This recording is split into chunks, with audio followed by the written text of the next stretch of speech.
माता की आवाज नहीं आ रही है, लगना चाहिए भारतीय जनता पार्टी के कार्यकर्ता हैं। भारत माता की, भारत माता की। आज के इस कार्यक्रम में हम सबके बीच में उपस्थित भारतीय जनता पार्टी के वरिष्ठ नेता, कैबिनेट मंत्री और जिनको रेल पुरुष के नाम से जाना जाता है, और जब उत्तराखंड राज्य का आंदोलन चल रहा था, जब उत्तराखंड राज्य की कल्पना की जा रही थी और आपने प्राथमिक दौर से ही इस उत्तराखंड की राजधानी पर्वतीय क्षेत्र में रखने की बात की, ऐसे हम सब के आदर्श करोड़ों करोड़ कार्यकर्ताओं के मार्गदर्शक, अनेकों युवाओं के प्रेरणा स्रोत आदरणीय सतपाल महाराज जी का इस कार्यक्रम में बहुत बहुत स्वागत है और अभिनंदन करता हूं। और तमाम भारतीय जनता पार्टी के कार्यकर्ता, क्योंकि सबका नाम लेना संभव नहीं है, इसलिए मेज से लेकर मीन तक जितने आते हैं सबका यहां पर बहुत बहुत स्वागत करता हूं, अभिनंदन करता हूं। निश्चित तौर पर हर 5 साल में लोकतंत्र का एक पर्व आता है। जिस तरीके से हम घरों में दीपावली मनाते हैं, होली मनाते हैं, इसी तरीके से हर 5 साल में लोकतंत्र का एक त्योहार आता है जिसे हम चुनाव कहते हैं। और ये चुनाव हमें इस बात की आजादी देता है कि हम अपने बीच से एक ऐसे जनप्रतिनिधि को भेजें जो हमारे लिए काम करे, हमारे युवाओं के लिए काम करे, महिलाओं के लिए काम करे, हमारे क्षेत्र के विकास के लिए काम करे।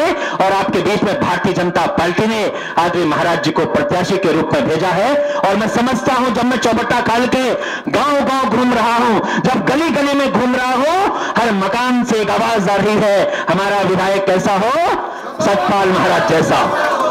आज ये भारतीय जनता पार्टी की हम लोग बात करते हैं, जब से देश में नरेंद्र मोदी जी की सरकार बनी, जब से प्रदेश में भारतीय जनता पार्टी की सरकार बनी, आपने देखा कि किस तरीके से आमूलचूल परिवर्तन देश के भीतर हुए हैं। आपने देखा, हमारे बहुत सारे सैनिक भाई यहां पर होंगे। एक जमाना था जब पाकिस्तान से गोली चलती थी तो यहां पर जब हमारे जवान शहीद होते थे तो वहां से हमारा अधिकारी दिल्ली फोन करता था मनमोहन जी को कि यहां गोली चलानी है कि नहीं चलानी है। और मनमोहन जी सोनिया जी से पूछते थे कि हमारे इतने जवान शहीद हो गए, हमें गोली चलानी है नहीं चलानी है। लेकिन 2014 में जब देश में हमारे प्रधानमंत्री नरेंद्र मोदी जी की सरकार बनी तो हमारे देश के यशस्वी प्रधानमंत्री जी ने कहा, अगर वहां से गोली आती है तो यहां से गोला भेजने का काम करें, उनको तबाह भेजने का काम करें। और आपने देखा जिस तरीके से पाकिस्तान के आतंकवादियों ने उरी में अटैक किया तो उनके घर में घुसकर अगर किसी ने उनके आतंकवादियों को ढेर करने का काम किया तो हमारी सेना और हमारी सरकार ने इस काम को किया। यह है भारतीय जनता पार्टी की सरकार। हमारे देश में जब प्रधानमंत्री जी ने, चाहे धारा 370 का मसला हो, चाहे राम मंदिर का मसला हो, कांग्रेसी कहते थे कि रामलला हम आएंगे, मंदिर वहीं बनाएंगे, लेकिन तारीख नहीं बताएंगे। भारतीय जनता पार्टी के लोगों को कहते थे, लेकिन आज हम कहना चाहते हैं रामलला हम आएंगे, मंदिर भी वहीं बनाएंगे और तारीख भी बताएंगे। तारीख भी बता दी है, काम शुरू हो रहा है और भव्य मंदिर बन रहा है। यह देश में परिवर्तन हुआ है। जब हमारी महिलाओं की बात आती है तो हमारी सरकार ने काम किया महिलाओं के लिए, चाहे एनआरएलएम समूह के माध्यम से आपको 0% ब्याज पर लोन देने का काम हो। हमारी सरकार की मंशा थी कि हमारे महिलाओं किस तरीके से उनको रोजगार हम दे पाए। हमारी सरकार की मंशा थी किस तरीके से हम महिलाओं को मजबूत कर पाए। और आपको जब रोजगार की बात हमारी सरकार ने की तो 5 लाख तक का मुफ्त 0% ब्याज पर आपको लोन देने का काम किया ताकि हमारी महिलाएं अपना रोजगार शुरू कर पाए। और जब मैं तमाम जगह घूम रहा हूं, मैं देख रहा हूं किसी बहन ने अपनी कटाई बुनाई की दुकान खोली है, किसी ने अपनी मसाला की दुकान खोली है, किसी ने अपना मशरूम का व्यवसाय शुरू किया है, किसी ने अपना धूप अगरबत्ती का व्यवसाय शुरू किया है। और मैं समझता हूं कि हमारी माताएं भी कहीं पीछे नहीं है, कहीं बीच में नहीं है, बल्कि आगे की पंक्ति पर खड़े होकर डटकर मुकाबला कर रही है। हमारी सरकार ने निर्णय लिया, पहले जो आपकी पैतृक संपत्ति होती थी उसमें केवल पुरुषों का अधिकार होता था। हमारी सरकार ने निर्णय लिया कि पैतृक संपत्ति में जितना अधिकार पुरुषों का है उतना अधिकार महिलाओं का भी होना चाहिए। और हमारी सरकार ने कहीं ना कहीं, अगर आपकी पैतृक संपत्ति पर हक जितना हक आपके पति का है उतना ही हक अगर आपको देने का किसी ने काम किया तो भाजपा की सरकार ने किया। हम केवल बातें नहीं करते हैं, हमारी सरकार काम करने पर विश्वास करती है। हमारी सरकार ने निर्णय लिया, जो हमारे वृद्ध लोग हैं, परिवार में एक को पेंशन दी जाती थी, वो भी बहुत 500-600 रुपए ली जाती थी। हमारी सरकार आने के बाद हमारी सरकार ने निर्णय लिया, पति और पत्नी को दोनों को पेंशन देने का काम किया और 1000 रुपए से बढ़ाकर 1500 कराने का काम किसी ने किया? तो हमारी सरकार ने किया। हमारी सरकार ने निर्णय लिया, हमारे तमाम यहां पर प्रधान होंगे, आंगनबाड़ी होंगी, आशा कार्यकर्ती होंगी, भोजन माताएं होंगी, ग्राम प्रहरी होंगे, आप सबके वेतन बढ़ाने का किसी ने काम किया? तो हमारी सरकार ने किया, भाजपा की सरकार ने किया। तब मैं आपसे आग्रह करना चाहता हूं कि आप महाराज जी के पक्ष में मतदान करिए। आज बहुत सारे लोग हम देख रहे हैं, कांग्रेस की सरकार थी तो उसका मुख्यमंत्री कहता था कि मैं आंख बंद कर लूंगा, मैं अपनी पीठ दिखा दूंगा, लेकिन मेरी सरकार को बचा दीजिए, चाहे आप 20 करोड़ कमाओ, 30 करोड़ कमाओ, 40 करोड़ कमाओ, जो उत्तराखंड बद्री केदार के नाम से जाना जाता है, जो उत्तराखंड गंगोत्री यमुनोत्री मां गंगा के नाम से जाना जाता है, उस उत्तराखंड को बेचने और दैनिक शराब बेचने का किसी ने काम किया तो कांग्रेस की सरकार ने किया। हम जानते हैं आज जब उन्होंने डेनिस बेचते आपके चौबट्टा खाने में एक ऐसा प्रत्याशी भेज दिया जो शराब का व्यवसायी है।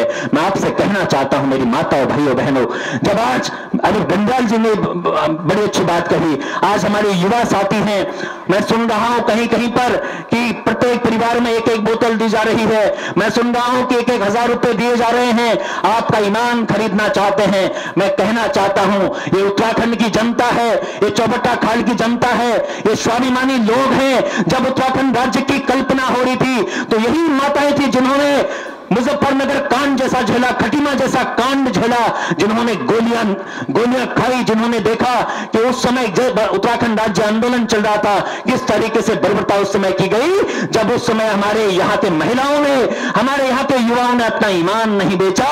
तो ये तो हमारी जनता है, ये एक बोतल और एक पैसों में ईमान नहीं बेचने वाली है। बल्कि मैं अपने माताओं से कहना चाहता हूं, आप ऐसे लोगों का डटकर सामना करिए, ऐसे लोगों को मुंहतोड़ जवाब दीजिए। ऐसे शराबी कारोबारी आपके नहीं आने चाहिए, ये हमारी पीढ़ियों को बर्बाद करेंगे। आज फ्री की शराब पिलाएंगे, कल हमारा युवा चोरी करेगा, डकैती करेगा और कल किसी जेल में बंद होगा। क्या आप ऐसा चाहते हैं? क्या चाहते हैं आप ऐसा? और मैं महिलाओं से विशेष रूप से आग्रह करना चाहता हूं, जो लोग इस तरीके से आते हैं, हम सुन रहे हैं, हम देख रहे हैं, आगे आगे प्रत्याशी दौड़ रहा है, पीछे पीछे शराब की गाड़ियां दौड़ रही हैं, जहां जनसभाएं हो रही हैं वहां 2-2 पेटी शराब छोड़ी जा रही हैं। मैं तब पूछना चाहता हूं अपनी माताओं से, क्या आपको ऐसा प्रत्याशी चाहिए? क्या आपको ऐसा प्रत्याशी चाहिए? या आपको ऐसा प्रत्याशी चाहिए जिन्होंने इस क्षेत्र में विकास के काम किए हैं, जिन्होंने इस क्षेत्र में तमाम काम किए हैं? जब मैं एकेश्वर की जनता से बात कर रहा हूं तो मुझे इस बात की खुशी हो रही है कि यहां पर सबसे बड़ी जो दिक्कत आपकी थी वो पानी की दिक्कत थी, और आज महाराज जी ने आपके विकास खंड में उत्तराखंड का इतिहास टटोल कर देख लो कि अगर किसी ब्लॉक में 2 बड़ी पंपिंग योजनाओं का इतिहास लिखा जाएगा तो एकेश्वर में लिखा जाएगा, जिससे 120-130 गांव लाभान्वित होने वाले हैं। हमारे युवा साथी यहां पर हैं, मैं आपसे भी कहना चाहता हूं, ये युवा प्रदेश है, और जिस प्रदेश में जो कभी मंत्री नहीं बना, राज्य मंत्री नहीं बना, लेकिन यहां कार्यकर्ताओं की पहचान करके किसी ने दिखाया तो भारतीय जनता पार्टी ने दिखाया। जो आदमी कभी मंत्री नहीं बना उसको मुख्यमंत्री बनाने का भी किसी ने काम किया तो हमारी सरकार ने काम किया। आज सतराज जी यहां पर अध्यक्ष हैं और ये हमारे कार्यकर्ता जितने भी हैं, ये भारतीय जनता पार्टी है, ये जानती है कल इन्हीं में से, इसी भीड़ में से कोई आप इस मंडल का अध्यक्ष भी बनेंगे, कोई इस विकासखंड का प्रमुख भी बनेंगे। ये भारतीय जनता पार्टी हर व्यक्ति की क्वालिटी को जानती है, इसलिए मैं आप सबसे कहना चाहता हूं कि आप भारतीय जनता पार्टी के पक्ष में मतदान करिए। मैं एक बात और कहना चाहता हूं, हमारी सरकार ने एक बहुत बड़ा निर्णय लिया उत्तराखंड के भीतर। हम जानते हैं हम गांव के गरीब लोग हैं, मध्यम परिवार के लोग हैं, मनरेगा में दिहाड़ी मजदूरी कर कर तब हम अपने बच्चों को पढ़ाते हैं, लिखाते हैं और बहुत सपना देखते हैं कि हमारे बच्चे पढ़ेंगे लिखेंगे, कल हमारा बुढ़ापे का सहारा बनेंगे।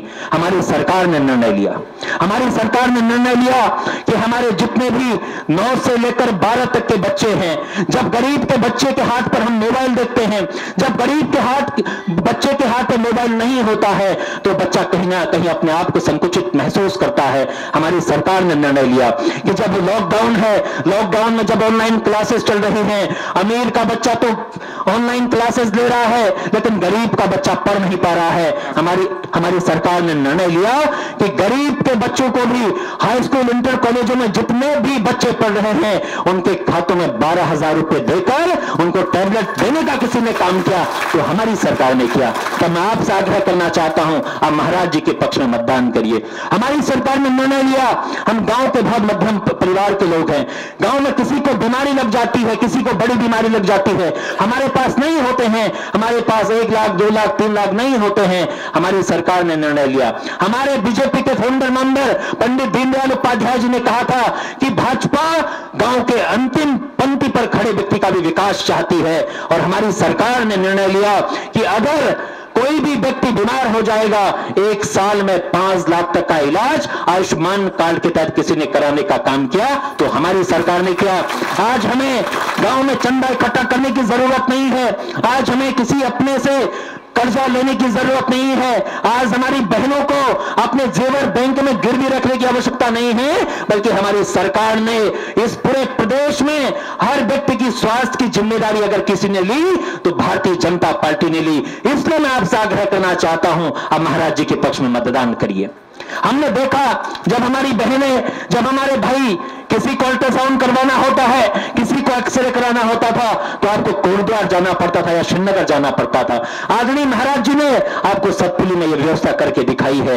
मैं अपनी बहनों से कहना चाहता हूं, अपने युवा साथियों से कहना चाहता हूं, जिन लोगों ने विकास किया है उनको निश्चित तौर पर आप मतदान करेंगे और भारी से भारी मतों से यहां से जिताने का काम करेंगे।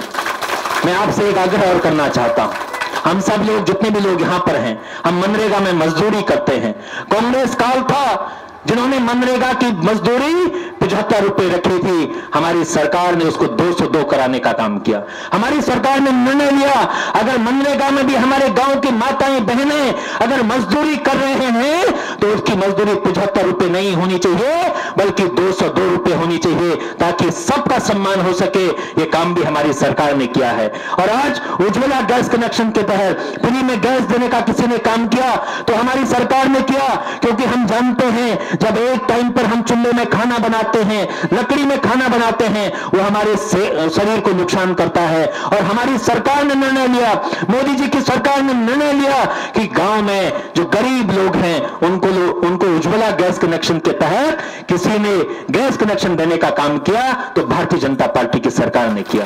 इसलिए मैं अपने माताओं से कहना चाहता हूं, आज जितने भी लोग यहां पर होंगे हाथ खड़ा करके मुझे बताइए कि आपके खातों में किसान सम्मान निधि आ रही है कि नहीं आ रही है? आ रही है कि नहीं आ रही है? 6-6 हजार रुपए आ रही है कि नहीं आ रही है? आ रही है ना सबकी। और आज 6,000 रुपए से बढ़ाकर उसको 8,000 रुपए का करने का काम किसी ने किया तो भारतीय जनता पार्टी की सरकार ने किया। मैं अपनी माताओं से विशेष रूप से आग्रह करना चाहता हूं, आपने ऐसे शराब व्यवसायियों को घर में नहीं घुसने देना है। आप जानते हैं, हम जानते हैं, हम पहाड़ के लोग हैं, हम जानते हैं जब शराब के कारण कितने परिवार उजड़ गए, कितने लोगों के घर उजड़ गए, लेकिन हम चंद स्वार्थ के लिए, हम जानते हैं ये मेरी माताएं, मेरे युवा साथी नहीं करेंगे, बल्कि स्वाभिमान के साथ विकास करने वाले आदरणीय महाराज जी के पक्ष में आप मतदान करेंगे। ऐसे मैं सब लोगों से अपेक्षा करना चाहता हूं। जब मैं महाराज जी की बात करता हूं तब मुझे एक बात याद आती है, 1996 में जब आप रेल राज्य मंत्री थे तो कभी ना आपने कल्पना की थी, ना हमने कल्पना की थी इन डांडी काठियों से, इन गाड़ गलेरों से कभी रेल गुजरेगी। महाराज जी की कल्पना थी और मैं इस बात को लेकर बहुत आश्वस्त रहता हूं कि अगर महाराज जी कोई काम करेंगे तो बड़ा काम करेंगे। और महाराज जी ने काम किया कि आज इन डांडी काठियों से भी रेल गुजरेगी तो हमारे यहां से भी हमारी माताएं, हमारी बहनें, कई लोग जो रेल में आज तक नहीं बैठ पाए होंगे, आप यहीं से बैठकर ब्यास घाट से बैठकर आप देहरादून जा सकते हैं, आप श्रीनगर जा सकते हैं, आप बद्री केदारनाथ, आप कर्णप्रयाग तक रेल में जा सकते हैं। ये काम किसी ने करके दिखाया। इन डांडी काठी टेढ़ी मेढ़ी पहाड़ियों से रेल का सपना किसी ने साकार किया तो आदरणीय महाराज जी ने किया। और आज मैं कहना चाहता हूं, आज आपके नेतृत्व में केदारनाथ कायाकल्प हो रहा है, बद्रीनाथ की कायाकल्प हो रहा है, गंगोत्री यमुनोत्री का कायाकल्प हो रहा है। इसलिए मैं आप सबसे आग्रह करना चाहता हूं, आप लोग तो सौभाग्यशाली हैं कि आपको एक ऐसा प्रत्याशी मिला है, आपको एक ऐसा नेता मिला है जिनका पेट भरा हुआ है।